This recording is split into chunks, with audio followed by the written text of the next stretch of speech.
सन 1939 पूरी दुनिया एक भीषण युद्ध में फंस चुकी थी। इस युद्ध को हम जानते हैं द्वितीय विश्व युद्ध। एक ओर थे जर्मनी, इटली और जापान, जिन्हें एक्सिस पावर्स कहा गया। दूसरी ओर थे अमेरिका, ब्रिटेन और सोवियत संघ, जिन्हें अलीड पावर्स कहा जाता था। जापान उस समय एशिया का सबसे ताकतवर देश बनना चाहता था। उसने चीन, कोरिया और दक्षिण पूर्व एशिया के कई हिस्सों पर कब्जा कर लिया। लेकिन अमेरिका को यह मंजूर नहीं था। फिर आया 7 दिसंबर 1941, वो दिन जिसने इतिहास बदल दिया। जापान ने हवाई स्थित पर्ल हार्बर पर हमला कर दिया। सैकड़ों अमेरिकी जहाज और सैनिक तबाह हो गए। इसके बाद अमेरिका ने आधिकारिक तौर पर युद्ध में प्रवेश कर लिया। 4 साल तक दुनिया खून खराबे और बर्बादी में डूबी रही। जर्मनी हार चुका था, हिटलर ने आत्महत्या कर ली थी। लेकिन जापान अब भी पीछे हटने को तैयार नहीं था। वो आखिरी सांस तक लड़ने की बात कर रहा था। अमेरिकी राष्ट्रपति हैरी एस ट्रूमैन के सामने बड़ा सवाल था, जापान को कैसे हराया जाए। लाखों सैनिकों की और मौत टालने के लिए उसने एक भयानक फैसला लिया, एटम बॉम्ब का इस्तेमाल। पहला हमला हिरोशिमा 6 अगस्त 1945। सुबह का वक्त था, 8:15। अमेरिकी विमान एनोला गे जापान के हिरोशिमा शहर के ऊपर पहुंचा। उसने गिराया इतिहास का पहला परमाणु बम, लिटिल बॉय।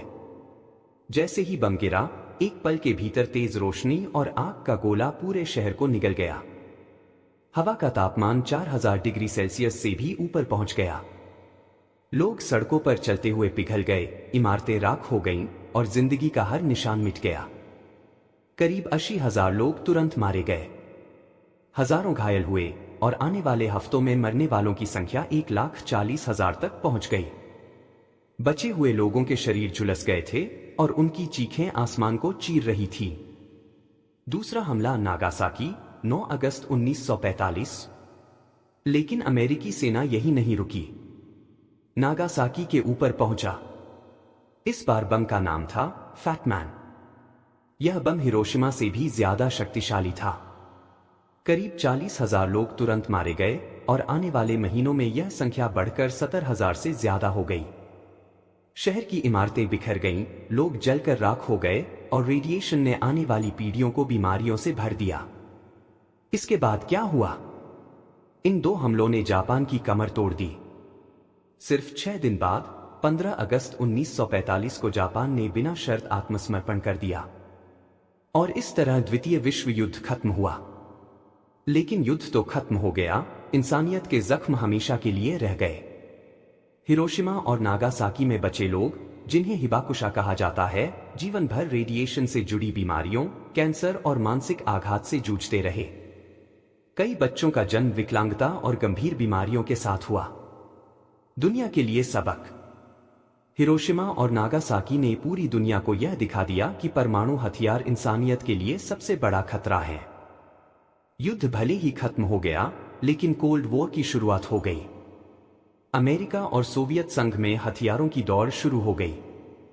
आज भी दुनिया में हजारों परमाणु हथियार मौजूद हैं और अगर उनका इस्तेमाल हुआ तो पूरी इंसानियत मिट सकती है।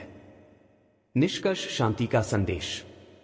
आज हिरोशिमा और नागासाकी सिर्फ इतिहास के पन्ने नहीं हैं, बल्कि शांति का प्रतीक है।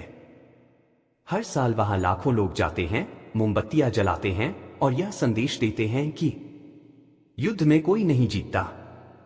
विज्ञान का इस्तेमाल जीवन बचाने के लिए होना चाहिए, विनाश के लिए नहीं। शांति ही असली ताकत है। आइए हम सब संकल्प लें कि हिरोशिमा और नागासाकी जैसी त्रासदी फिर कभी न हो। यह हमारी जिम्मेदारी है कि आने वाली पीढ़ियां सिर्फ रोशनी देखें, अंधकार नहीं।